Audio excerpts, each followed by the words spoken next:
just got to see it. Unfortunately, that seems to be the way things are going as of late. I know I was discussing on a forum the other day that I think the 2024 North American Milky Way season can officially be labeled a bust. And that's a shame because a lot of us thought last summer was a bust, but boy, oh boy, apparently we were not quite ready for how bad it was going to get. Because I'm telling you, this year has been really bad for Milky Way season. I was thinking about it the other day, and outside of the dark sky trip that we took back in June, we've had a total of 4 decent nights. And I say decent because I haven't had a single like great seeing night all summer long. On our dark sky trip, we by like not even close to great weather.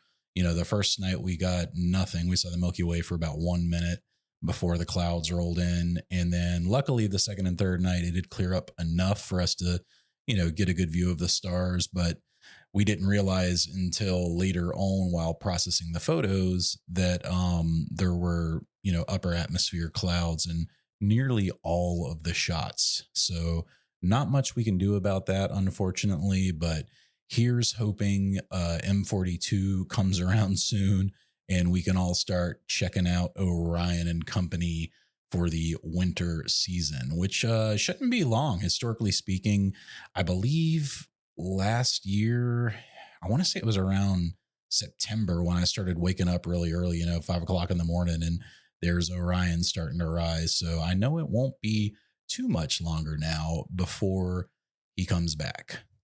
And actually, it looks like if I had clear skies at 5 o'clock in the morning and a nice low eastern horizon, I would already be seeing Orion come up. So I take it back. It wasn't September. It's actually already out there for those who are rising early, along with 2 other things we haven't seen in the night sky in a little while now.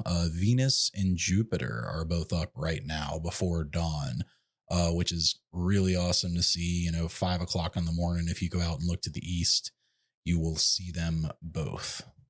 Planets that we haven't seen in quite a while, and that is Mars and Jupiter. Those are both up just before sunrise, actually well before sunrise at this point. But again, I haven't had clear skies to actually go look in quite a while. I generally try to keep up with the wanderers, but apparently I've been missing out because it looks like, according to Stellarium, they're raising just shortly after 2:30 in the morning, Mars and Jupiter. And in fact, if you were up around 5:30, yeah, it looks like right around 5:30, it's going to be right near Aldebaran, and you know you got the Pleiades up there. You could get potentially a really cool wide field shot right now. If you set up the Pleiades, Mars, Jupiter, and the Hyades, of course, which is, you know, where Aldebaran is located, you could potentially get a really cool wide field shot of those all together. So I'll just mention again that, you know, I wish I knew what that was like because I haven't been able to shoot in so long. It feels like it's been weeks.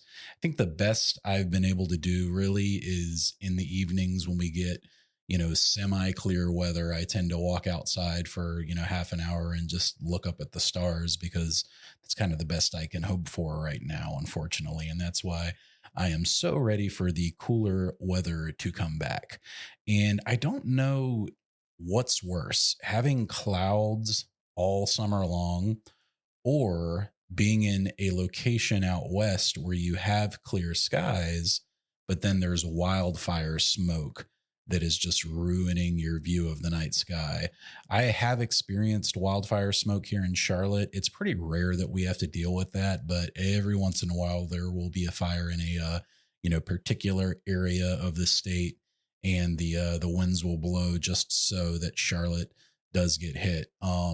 It's extremely rare, but to be honest, I can definitely appreciate how terrible it is to have your view blocked out by a wildfire. So either way, it stinks, and we're all in this together, at least here in North America. I'd love to hear from you guys. What has your summer been like thus far? If you want to shoot me an email, ruastrocast@gmail.com. I'd love to hear from everybody. Let me know how many days you've managed to get out, or nights, I should say, you've managed to get out and do astronomy, and just how your overall experience has been. I remember everybody talking about how last summer was so bad, but boy, oh boy, in retrospect, I feel like I got a lot more than 4 days last summer, even though it was pretty bad. And I'm a person who lives in an area with bad light pollution, so I really need to take advantage on those new moon nights. That's my best chance to get good shots. So I tend to, head down to the observatory around new moon anytime that it's clear. But haven't been able to do that. So it's kind of bringing me to a couple of the topics that I want to talk to you guys about today.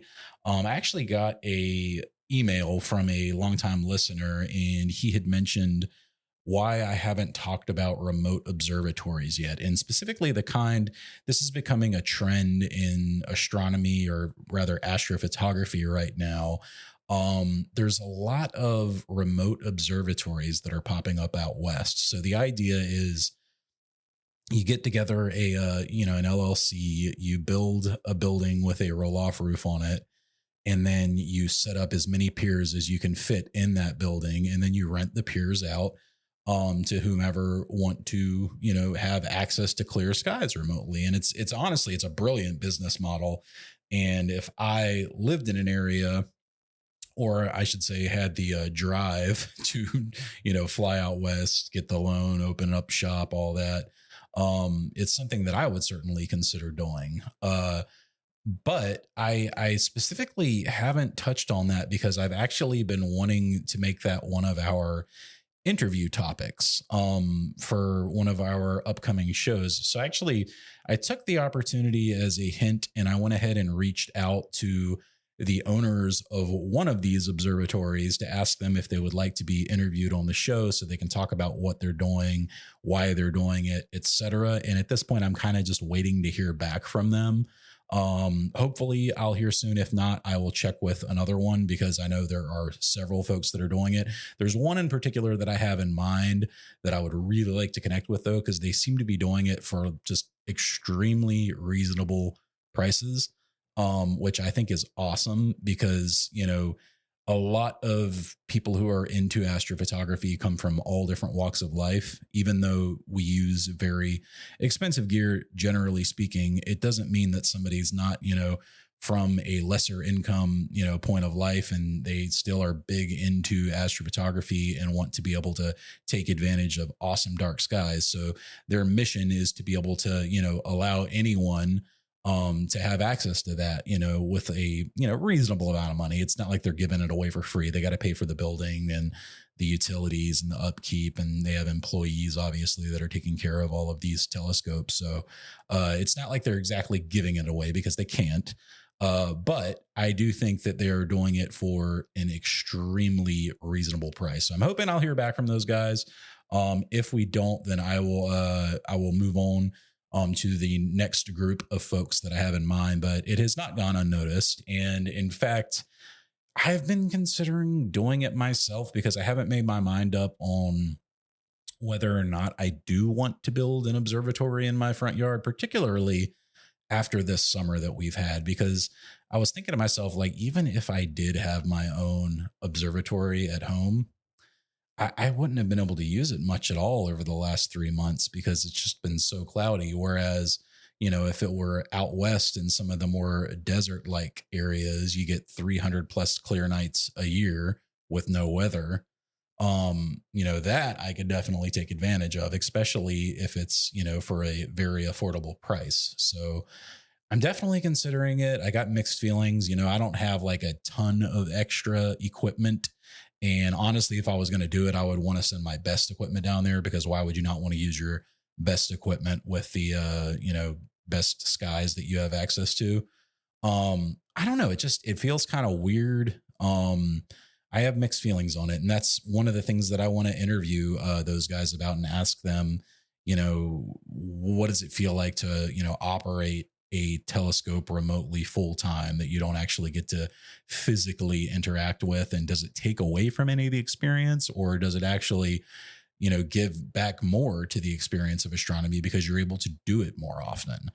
And with all of that being said, the other thing that I wanted to talk to you guys about today is kind of what you do when there is no astronomy to do, because this has been a topic for me, obviously, after everything that we've discussed so far today.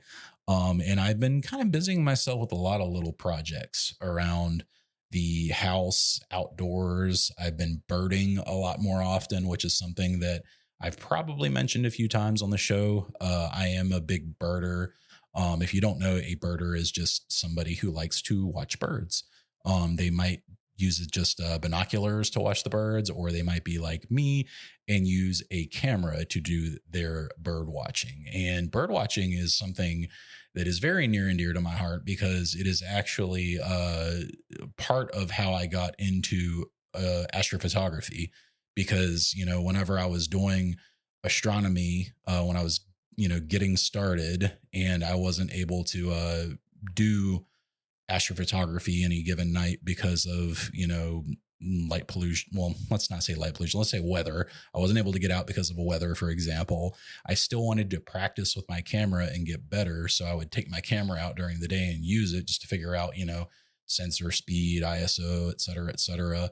And I just started taking pictures of birds without thinking about it. And it kind of became this yin and yang that I have with astronomy. So to me, they kind of go hand in hand with one another. In fact, I had a birthday party last weekend.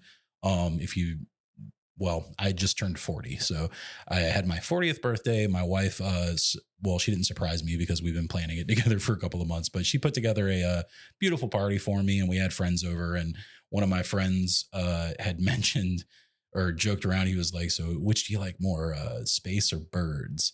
And I was like, "Oh man, don't make me choose." But I said, if I had to choose, I'd probably choose space, but birds would be a very close second because I am a huge fan of all things avian. I take a lot of pictures of hawks in particular. I love anytime I can get a picture of a bird of prey.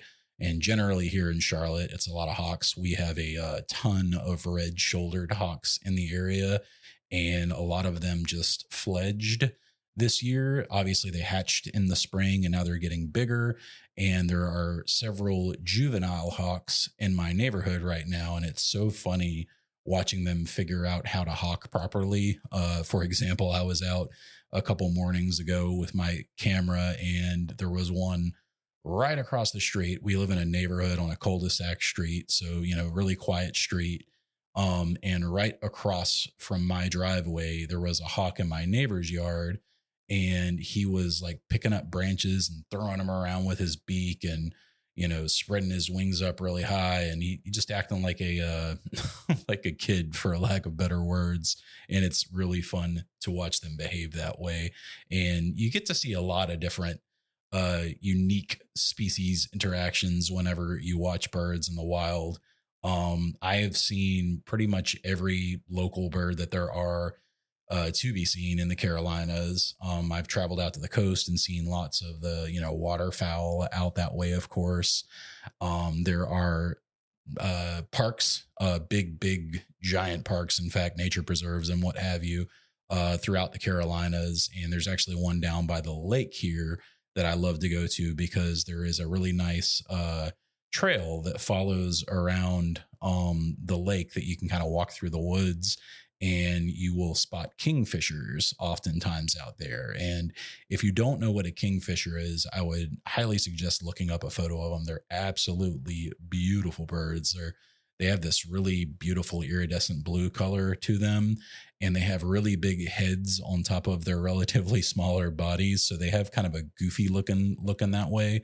And they are diving birds. So they'll fly, pretty high up in the air, and they'll dive straight down into the water to catch a fish whenever they see it. And they've got, really long beaks so they can carry those fish and swallow them easily.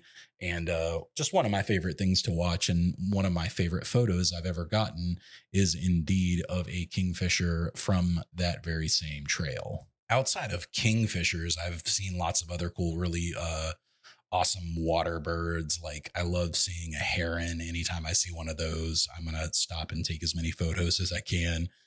There are also large fishing birds that are often found around ponds and, other bodies of water, lakes, and what have you. And just really, it's like catching Pokemon, but in real life. So you'll eventually start learning the various birds as you see them because you're going to want to look them up. Merlin Bird ID is actually a really cool app for if you hear a bird singing its song, you could actually open up the Merlin app and record a few seconds of waveform, and it'll actually show you the waveform that the bird is making.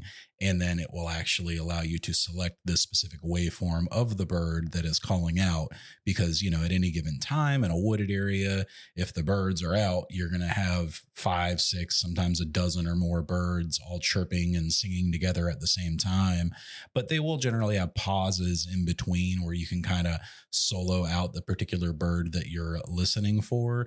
And then you can highlight that portion of the waveform in the app and it'll identify the bird for you. So it's a really easy and fun way to kind of figure out what you're hearing and what you're looking for. And what I have found is over time, you do start to learn these birds' calls.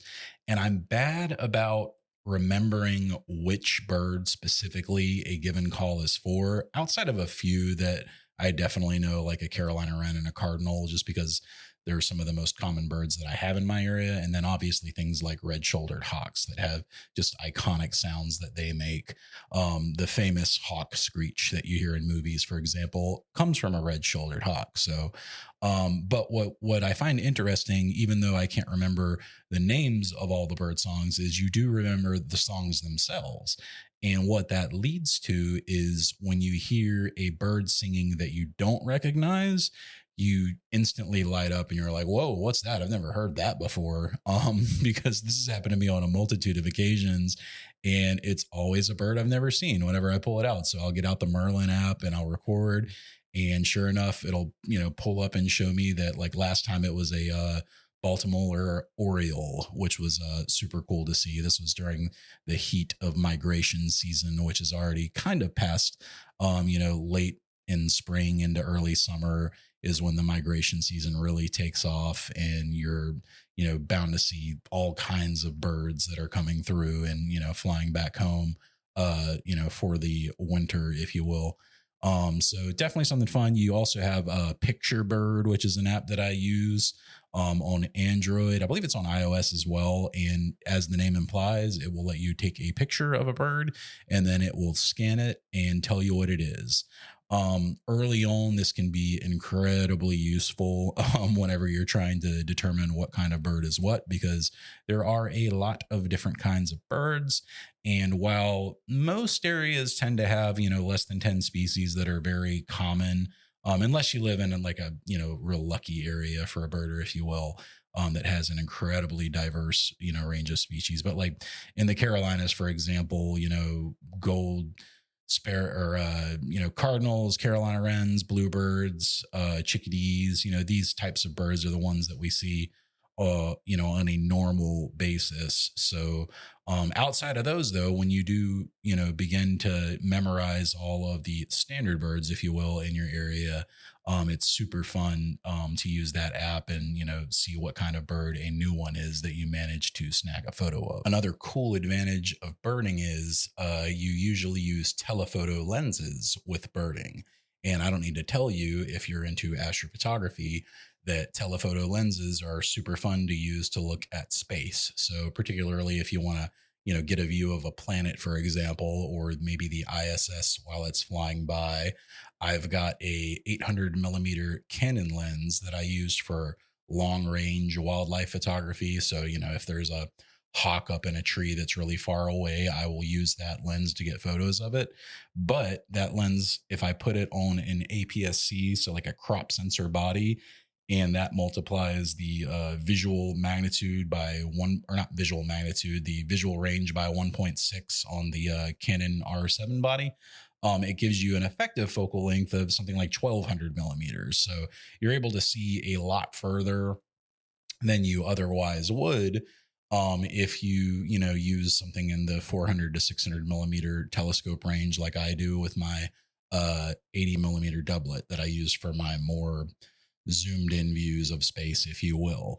Like for example, I took that 800 millimeter lens in my R7, and I actually took photos of the ISS handheld while it was flying by.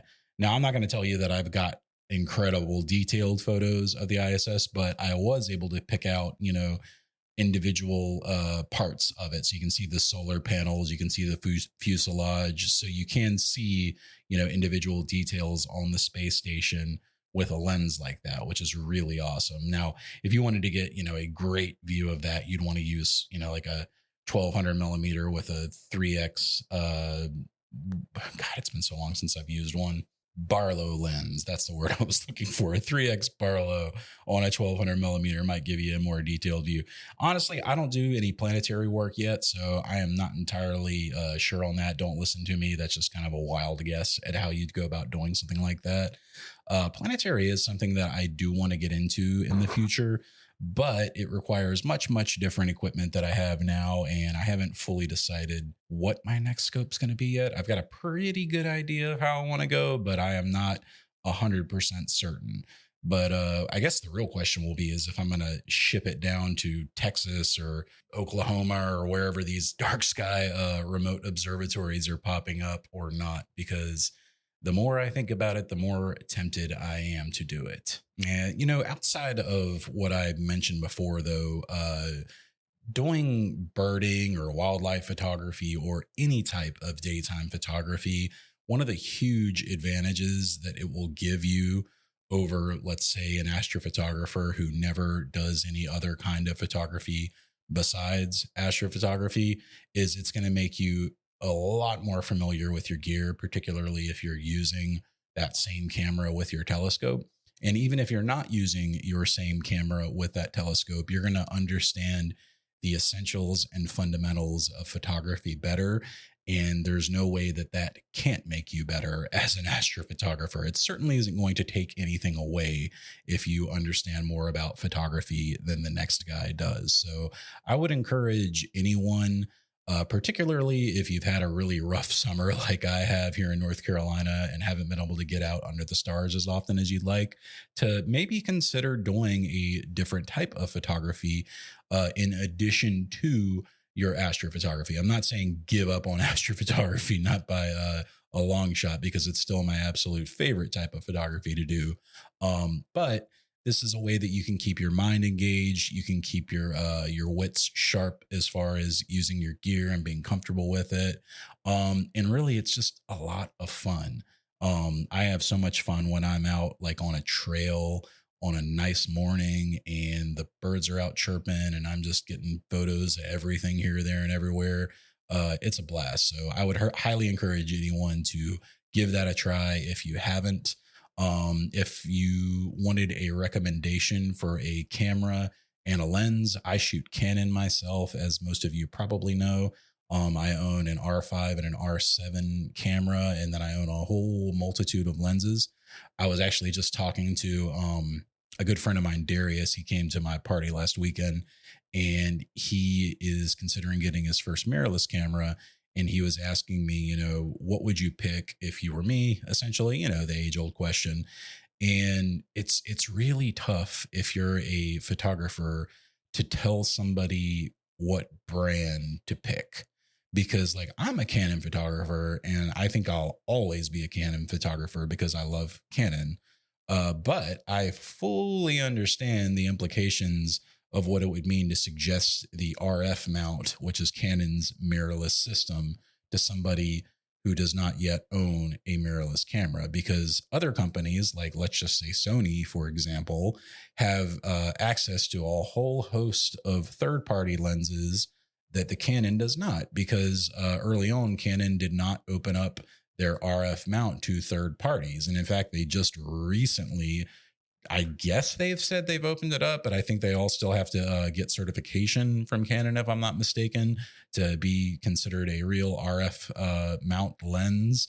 And ultimately, what happens is if you buy a Canon camera, you are locked into that Canon system because, of course, with that camera, you're going to buy a lens. And a lot of people who aren't photographers may not realize this, but camera bodies, you can go through, 5 of them in 20 years, but a good lens can easily last you 20 years. So if I have a $3,000 Canon RF mount lens, and then I decide, well, you know what? I want to be a Sony shooter 2 years down the road.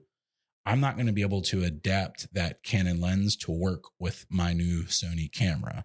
So that's why it's just such a personal choice, whatever you decide to go with. And I told him I would take him up to the local camera shop here in Charlotte, Cardinal Camera.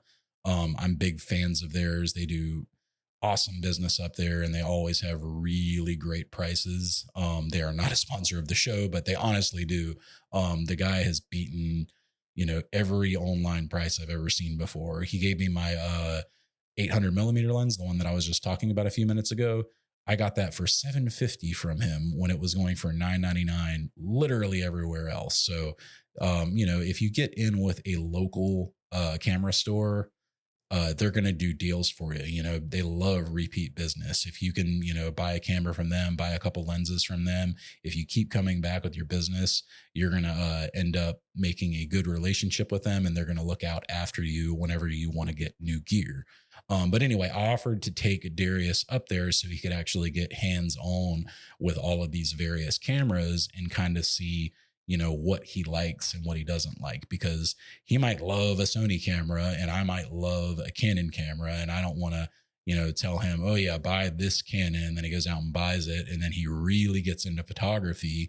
And then he learns all these things over the next year, as one does, and says, dang, why did Chris tell me to get a Canon? Why didn't he tell me about Sony and all those other lenses that they have access to? I could save so much money if I wasn't having to buy this expensive RF glass, and I could instead go get, XYZ third-party lens for a quarter of the price of an RFL lens. So if I just said a bunch of stuff that sounds German to you, then that is your cue to get more into photography. So what else have I been doing outside of everything that we've discussed? Well, I actually finished a super cool project just this weekend that I've been working on for a couple of weeks now.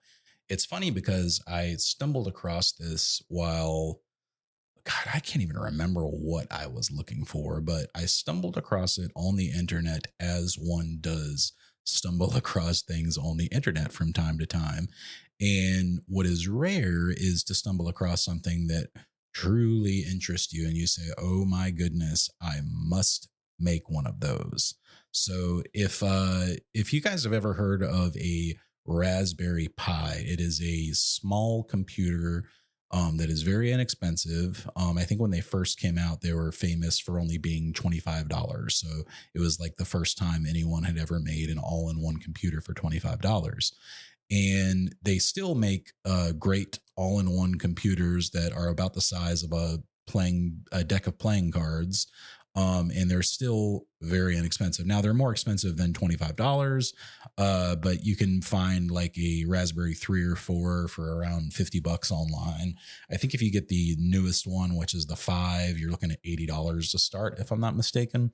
But for this particular project, I only needed what is called a Raspberry Pi Zero, which is kind of not their absolute smallest one, because I believe that's the Pico, which I actually have a couple of as well, but it's kind of a step up from their smallest one. Still very small. It's about the size of, let me think, if the regular Pi is the size of a deck of playing cards, I'm going to say it's, I don't know, maybe slightly bigger than like a cell phone brick charger, one of those wall wart things that you plug in. And what's cool about it is it already had all the header pins soldered onto it. So basically you can install lots of different operating systems on the Raspberry Pi.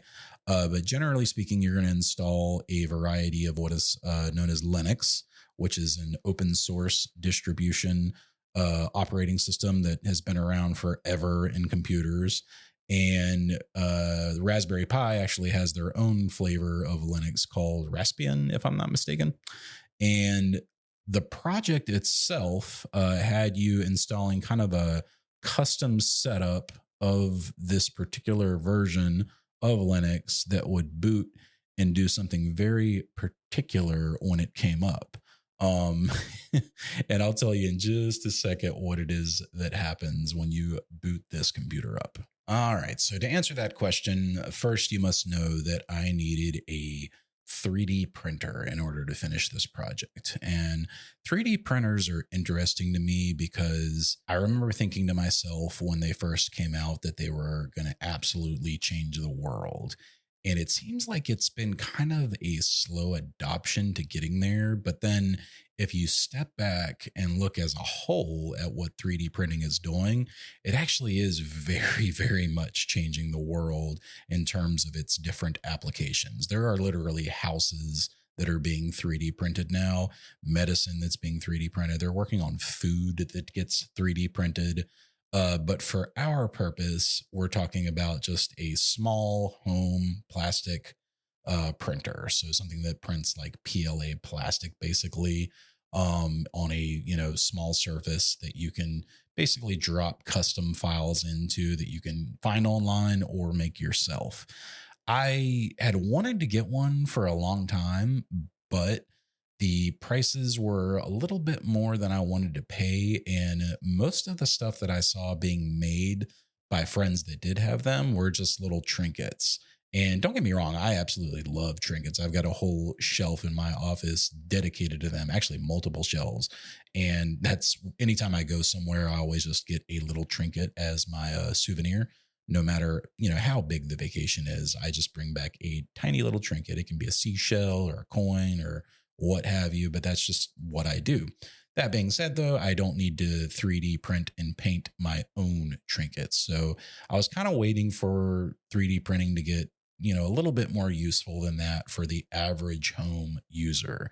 And I knew that we had crossed that threshold when not saw, but paid for 3D printed mounting rings for my Rokinon 135 lens just last year. So there's actually a mounting system that is extremely common for the Rokinon 135, which is a very, very popular lens for astrophotography. And basically it allows you to mount the lens, the ASI air on one side, and then the magic sauce of it is that you can mount the electronic autofocus on the other side with a belt drive motor. And then it all kind of fits together neatly in one package that sits on top of one Vixen dovetail bar that you can then put on your, Star Adventure GTI or whatever kind of mount it is that you're using with your Rokinon 135. So once I saw that, that was what I was purchasing for $60, and the guy clearly was just using a 3D printer, and more power to him, because that's awesome, because he was the one who designed it. And I am not anywhere near good enough at AutoCAD to design something that complex, even though I don't think looking at it, it's really that complex, but I'm not good enough yet. Maybe I will be at some point, but I'm not right now. I haven't even started designing in AutoCAD, in fact. But I knew that it had gotten to a place where I could finally get in because, again, they got very inexpensive. So I actually ended up only paying $100 for my printer. I had a bit of savings rewards from using one of my cards, and then it was on sale on Amazon for just $200. So it's the Neo 3 printer. I'm trying to remember what the name brand is. Okay, I'm sorry. It's Neptune 3 Pro from Elegoo, which is the name of the weird company. But Neptune 3 Pro 3D printer, and it is an awesome 3D printer for what it is. I particularly liked the self-leveling bed, because that was a feature that I knew was a real pain in the neck with early printers, was getting that bed level. I remember my friend who had one, who ended up actually selling it, ironically, not too long ago. He had a really hard time getting his set up initially because of that bed not being level. And I remember it taking him, weeks to build and set up that first 3D printer. Whereas this Neptune 3, it came pretty much assembled. All I had to do was basically put the top part on, screw in a few bolts, and plug in a few ribbon cables, and that was it. Compared to his setup process, it was night and day. It took maybe 20 minutes to get the whole thing set up. So very easy, only $200 and extremely user friendly. The software that it uses is the Ultimaker Cura software, and it's been great. You literally just go to there's a website called Thingiverse. I'll drop a link for it in the notes. But Thingiverse is basically a collection of files that you can 3D print, and people upload their files that they've made.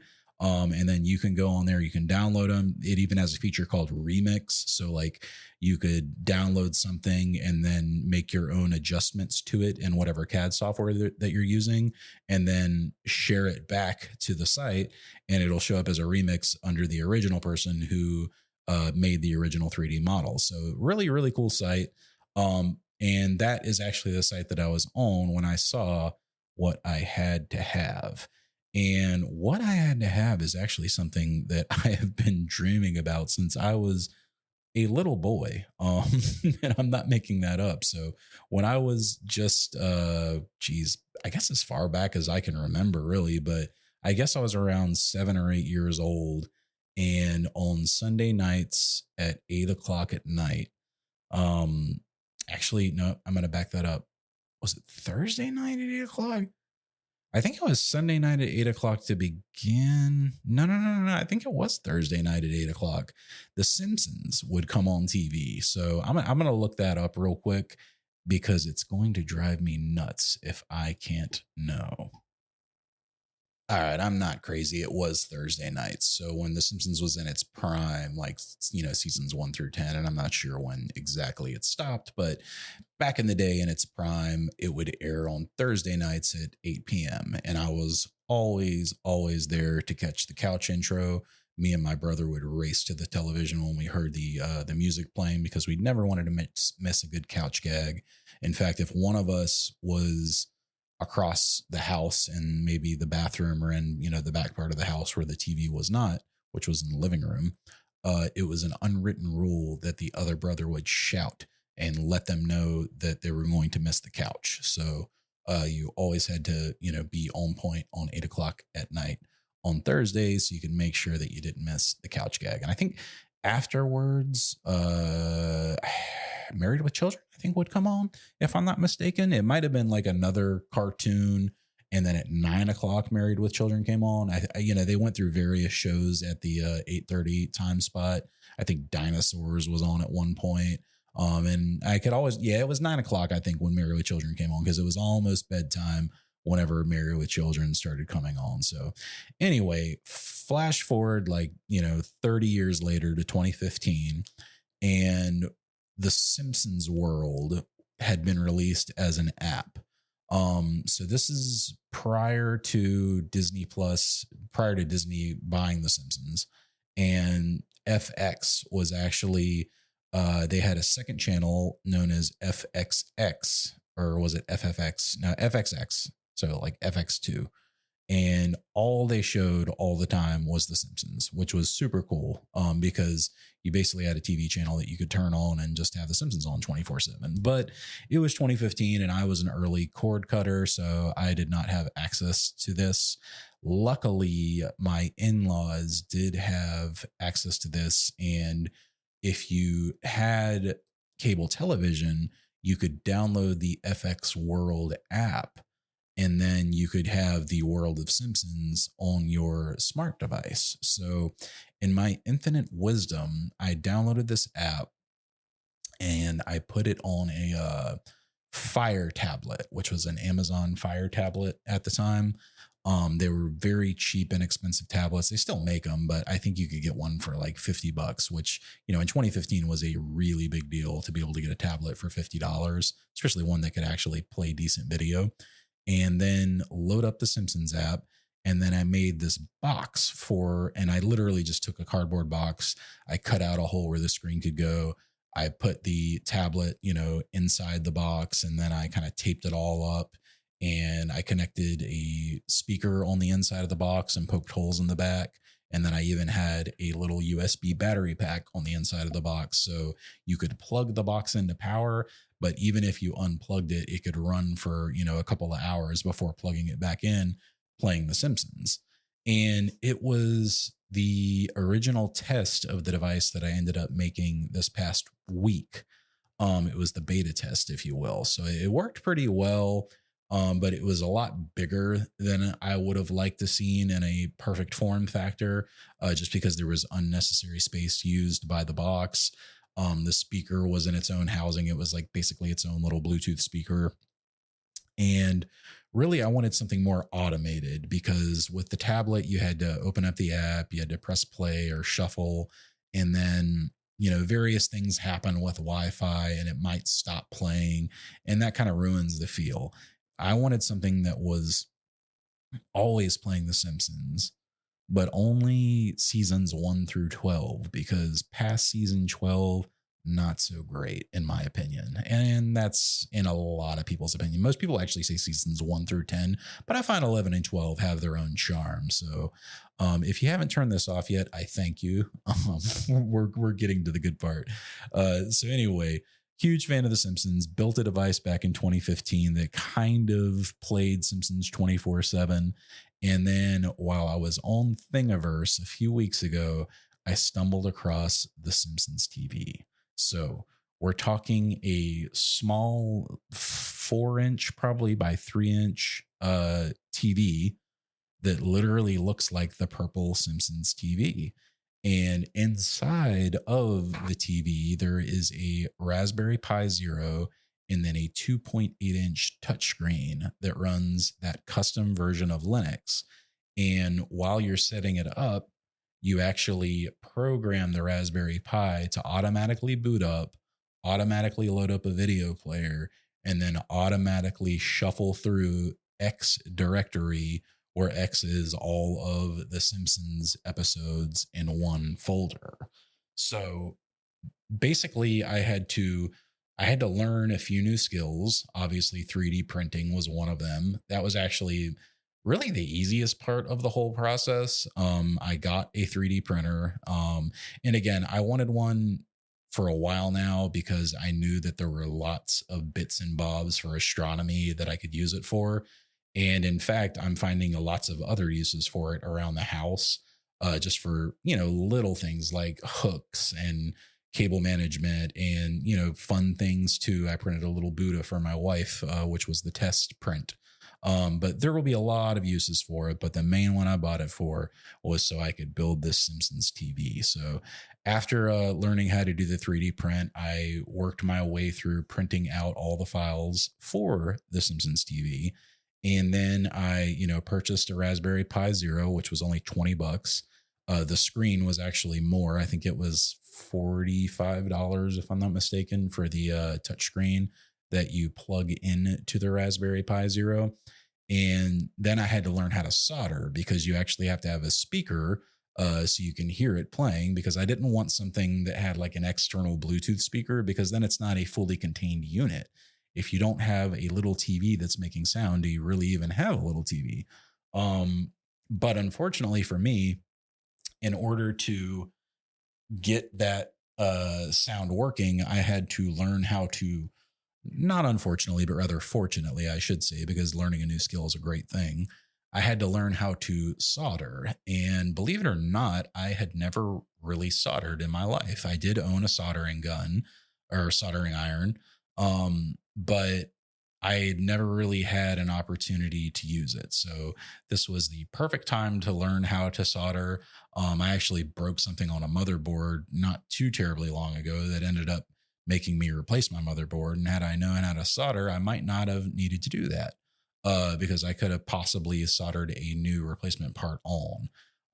So I spent some time learning how to solder. I went and watched a bunch of videos on YouTube. I didn't have the best soldering iron. It was one of the cheaper kits that you can get on Amazon, God forbid. And I was honestly missing some of the parts, like the little thing that you put it in, because obviously soldering irons get very hot, like up to 800 degrees, I believe, Fahrenheit. and you don't want to just set them on anything because they can catch stuff on fire. So they usually come with a special stand that you set the iron in when you're not using it. I couldn't find that. I couldn't find the cleaner. I couldn't find X, Y, and Z. So I kind of made do with what I had. And it took me a while. I remember setting it down and picking it back up quite a few times over the course of the 2 weeks that I was building the device. But I eventually got there. And on Sunday, I made my last solder and I was able to kind of plug everything up and test it. And sure enough, sound was coming out. I got it all together. I ended up having to replace the volume knob. Oh, that's another cool thing about this. The TV itself has a working volume knob, so you can turn it up and down with a old school volume control. And there's also a power button on the front of the TV that you can push in and out, and it turns the display on and off. So if, I'm busy doing something and I can't have, sound in the screen, messing up my concentration in the background, I just press that button and the screen turns off. But the beauty is it only turns off the display and the speaker. It doesn't actually shut down the computer. So when you turn it back on, just like if you were watching real TV back in the 90s, it's playing a random episode of The Simpsons. So you never really know what's going to happen when you turn the screen on. So I can think of a ton of different applications where this would be super cool to have other than The Simpsons. My brother already suggested doing a Dragon Ball radar with all the Dragon Ball Z episodes on it playing in order. Obviously, you wouldn't want shuffle for that, but it would be cool to turn it on and see a random scene in the Cell Saga, for example, or whatever your favorite show is. And I am going to post links to the build guide as well as a awesome build video that I found on YouTube. And luckily, I did find it because one of the steps in the build guide wasn't very clear, denoting an extra jumper wire that needs to be soldered onto the board, and the photos didn't really match up with what they were saying to do. Luckily, the build video covered that specific topic and said that you do indeed need to put that wire in. So if any of you guys are interested in this project, I will link to it in the show notes and you can check it out yourself. So yeah, it was a successful project overall, and I've learned a couple new skills. I can 3D print stuff now, and I can also solder. So that's something I'm quite happy to say I learned over the summer. Even if I wasn't able to do as much astronomy as I like, at least now the next time I need a piece that needs to be 3D printed for one of my telescopes, I'll be able to do that no problem. And on top of that, I have a super cool little TV set now that plays The Simpsons 24/7. I've already started looking at various items that are up on the Thingiverse for astronomy, and there's a lot of cool space-related stuff and astronomy-related stuff. I saw a sundial that you can print, which I thought would be something really cool to do. I didn't realize sundials need to be pointed at the North Star. So they're supposed to be tilted on their axes towards the North Star. And I guess that makes perfect sense if you think about it as an astronomer, that you would need to do that. But I have seen many sundials in my days, and I've never noticed that the bottom part was pointed towards Polaris. And maybe it's forgive me, somebody probably knows, but the part that sticks up out of the sundial, maybe that is what actually needs to be pointed at Polaris. Because yeah, that's what's casting the shadow. So that makes sense. And maybe they're all just made custom to whatever latitude they're at, and I just haven't noticed it before. That would be my guess anyway, if I had to guess. So outside of that, let me think, what else have I been doing? I guess I've been working on these videos because I really want to start doing more video episodes of the Astrocast, but I have been running into so many issues. I had no idea the video production would be as difficult as it is. And I have a newfound respect for people like Mr. Ballin on YouTube, who is going to actually be this week's recommendation. I don't know if I've recommended him before in the past, but we'll talk about him in a moment. He does one episode per week now. But when he was first getting started, he did 3 to 5 episodes per week. And I can remember when he was on that schedule, and I cannot imagine how brutal it must have been putting those videos together and editing while working a full-time job, because it is a lot more work than I realized. I suppose if I had a few helpers, that it could be a lot easier to do all the editing and what have you. But the show's just not big enough yet for me to hire an editor or anything like that. So it's kind of all in my hands for the time being. And then I ran into other issues. Really, my green screen just isn't that great. I think it's really just a green sheet, frankly. And I've got a mounting bar that it hangs off of. But I've been looking, and there are definitely better green screens to be had. Elgato makes a great one, and that's actually what I'm considering getting it. But it's like $150, and I spent so much money on recording stuff over the last few months that I can't even bring myself to spend $100 right now. So just gonna need to get caught up on finances, and then I will consider upgrading gear that I can use a little bit more often than what I have now. But hard to justify spending that money when I've only put out one video episode so far. So I think ultimately the biggest problem with the last episode that I recorded as a video, and that was actually last week's episode, was that the green screen was not evenly backlit, or not backlit, evenly front lit, I should say. And part of the issue for that is that the area that I'm working in is pretty small right now. I'm in basically what amounts to the extra bedroom in our house because I moved inside over the summer because it was really hot out in my garage, and frankly, I couldn't take it anymore. So I temporarily moved in here. This is actually my wife's office. It's going to be after we finish a few things around the house. But I'm planning on moving back out to the garage soon because I've just about got it insulated. And then once we are insulated, I can, paint in there and set it up exactly how I want. And I will have plenty of room for a studio. In fact, one of the other reasons I haven't bought that Elgato green screen is because I'm considering painting one of the walls chroma key green in the garage. So that way I will have one giant green screen. And I was even thinking I could put in track lighting that could light the wall behind me while I'm recording. And then maybe like have a couch with a couple microphones going up to it. So if I ever want to do interviews, and you kind of see where that's going, I could do an entire setup for doing the Astrocast on video. So there are definitely more things happening with that. If there's not a video episode over the next coming weeks, you know why. But trust and believe that that is percolating, and I'm working on getting it together. And once I have the right setup and not the one that I'm trying to make work, then I will begin producing video episodes again and putting out the quality that you guys deserve. Because honestly, I wasn't super thrilled with the quality of the first couple that I did. And I know I can do better. I hold myself to a really high standard when it comes to photography and videography. And if it's not up to my standard, then I'm not going to make you guys look or listen to it. So that's just kind of how I feel about that. Anyway, back to Mr. Ballin. So that's this week's recommendation.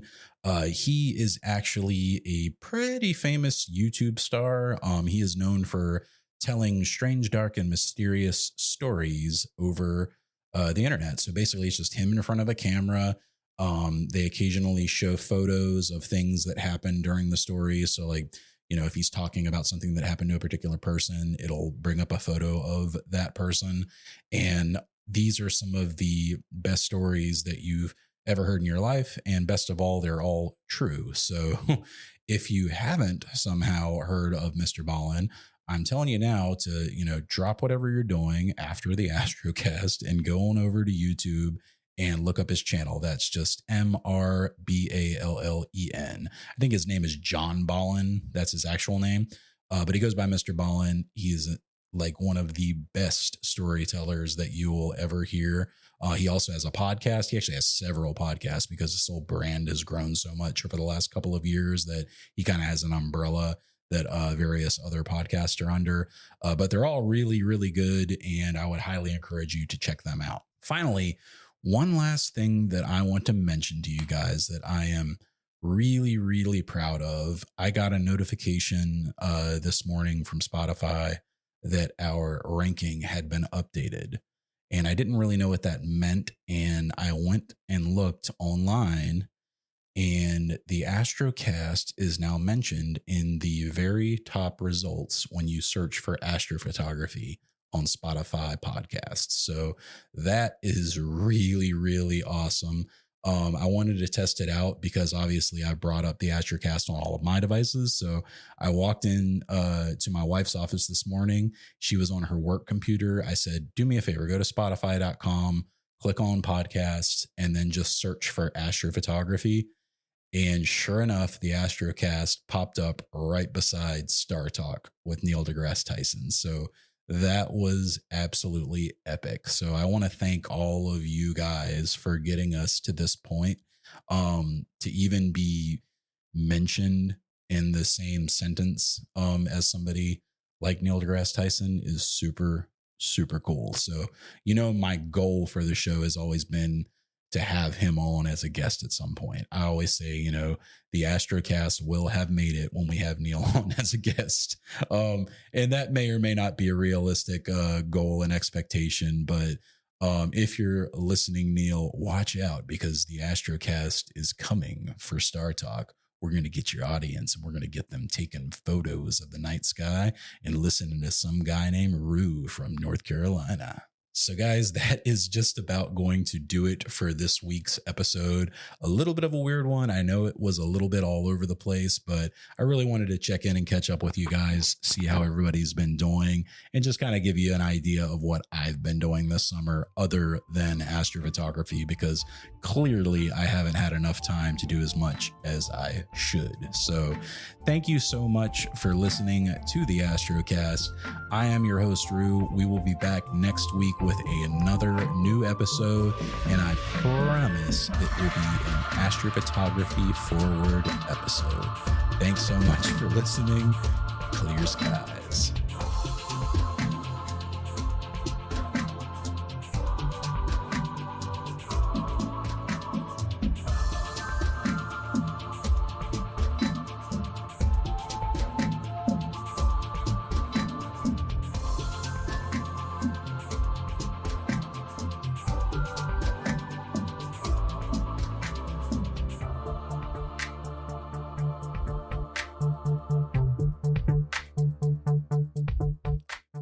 Let me teach you about a phrase real quick before we get out of here. Have you ever heard the phrase, not even wrong, when describing pseudoscience? It's actually attributed to the theoretical physicist Wolfgang Pauli, who is known for his colorful objections to incorrect or careless thinking. So using the phrase, not even wrong, is basically saying that the science or pseudoscience is so bad that you can't even make a good argument against it. So if something is so bad that it's not even wrong, you know that it's bad. Clear skies.